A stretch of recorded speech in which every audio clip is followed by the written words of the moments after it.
In a marked departure in the way assistant professors, who are on the lowest rung of the academic ladder, are hired and confirmed at all the 23 Indian institutes of technology, the IIT Council recently introduced the tenure track system. Under this system, an assistant professor may be hired without the mandatory post-PhD experience requirement and her performance reviewed internally after 3 years. Based on an evaluation by an external committee at the end of 5.5 years, she may either be granted tenure, made permanent, and promoted to the next higher level of associate professor or asked to leave. In certain cases, based on the recommendation of the external committee, an extension of 2 years may be granted to the candidate before being assessed again. At present, a fresh faculty member is placed on probation for a year before confirmation without being subjected to any kind of a critical evaluation.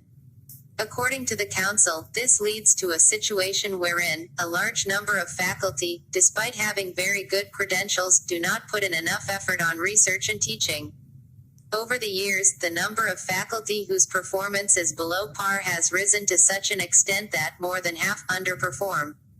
The tenure track system is being seen as a silver bullet to prevent further deterioration and to remove non-performers.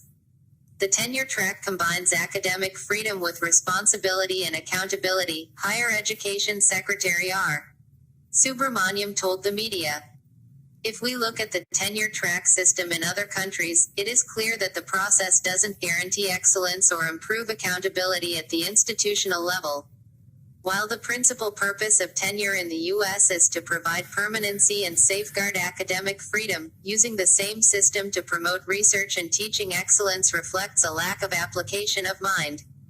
Flogging a small subset of young faculty to improve the metrics using the threat of tenure track while leaving the large majority of senior faculty unmonitored will do little to achieve the prime objective. Keeping the young faculty on a tight leash can prove to be counterproductive. To begin with, the power asymmetry that already exists between new recruits and the older faculty will worsen. But tenure's biggest disservice may be in the field of research.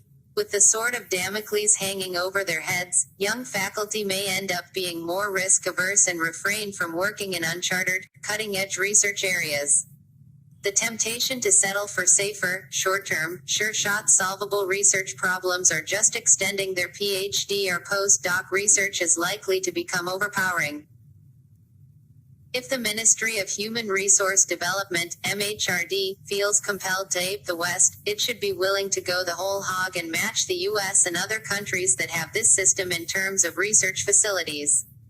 Unlike in most U.S. universities that have a tenure track system, it is extremely difficult for new appointees to hit the ground running as even basic infrastructure to carry out research is not in place at many of the newer IITs.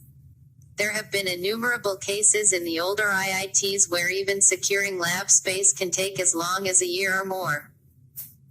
While those working in theoretical areas might find it relatively easier to publish papers, experimentalists will be at a greater disadvantage as setting up labs will take longer.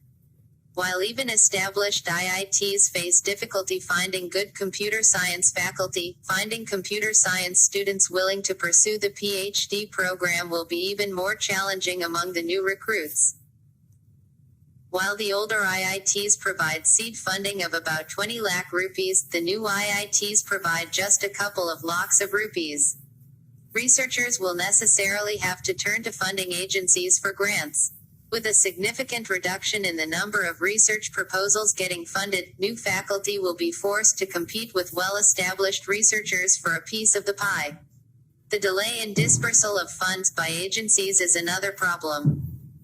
The biggest area of concern is the upper age limit of 35 years for an assistant professor's post, which is not the case in the U.S. Since assistant professors are in the early 30s when they secure a position, anyone who fails to secure tenure at the end of 5.5 years is almost out of the reckoning at any other academic institution.